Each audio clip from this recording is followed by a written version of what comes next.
വാക്കുപാലിച്ച് കേന്ദ്രമന്ത്രി സുരേഷ് ഗോപി. ആശാവർക്കർമാരുടെ സമരത്തിൽ കേന്ദ്ര ആരോഗ്യമന്ത്രി ജെ.പി. നദ്ദയുമായി കൂടിക്കാഴ്ച നടത്തി.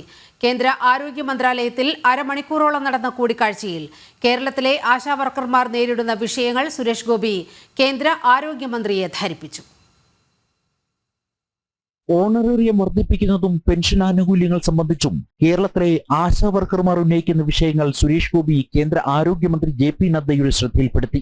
ആരോഗ്യ മന്ത്രാലയത്തിലെത്തി അരമണിക്കൂറോളം നടത്തിയ കൂടിക്കാഴ്ചയിൽ സംസ്ഥാന സർക്കാരിന്റെ നീതി നിഷേധ നടപടികൾ ചർച്ചയായി. അതേസമയം സംസ്ഥാന സർക്കാർ മുൻകൈയെടുത്ത് പരിഹരിക്കേണ്ട വിഷയമായതിനാൽ കേന്ദ്ര സർക്കാരിന്റെ ഇടപെടലുകൾക്ക് പരിധിയുണ്ടെന്ന് കേന്ദ്ര ആരോഗ്യമന്ത്രി ജെ.പി. നദ്ദ സുരേഷ് ഗോപിയോട് വ്യക്തമാക്കിയതായാണ് സൂചന. ആന്ധ്രാപ്രദേശ് അടക്കം എൻ.ഡി.എ ഭരിക്കുന്ന മറ്റ് സംസ്ഥാനങ്ങൾ മികച്ച ആനുകൂല്യം നൽകുമ്പോൾ കേരള സർക്കാരാണ് ആശാവർക്കർമാരുടെ ക്ഷേമത്തിനായി ആദ്യ ഇടപെടൽ നടത്തേണ്ടതെന്നും ജെ.പി. നദ്ദ സൂചിപ്പിച്ചതായാണ് വിവരം. കഴിഞ്ഞ ദിവസം തലസ്ഥാനത്ത് പെരുമഴ പെയ്യുമ്പോൾ സെക്രട്ടേറിയറ്റ് പടിക്കൽ സമരം ചെയ്യുന്ന ആശമാരെ കാണാൻ സുരേഷ് ഗോപി വീണ്ടും എത്തിയിരുന്നു. തിങ്കളാഴ്ച ഡൽഹിയിലെത്തി വിഷയം ആരോഗ്യമന്ത്രിയുമായി ചർച്ച ചെയ്യുമെന്ന ആശാവർക്കർമാർക്ക് നൽകിയ വാക്കാണ് നിറവേറ്റപ്പെട്ടത്.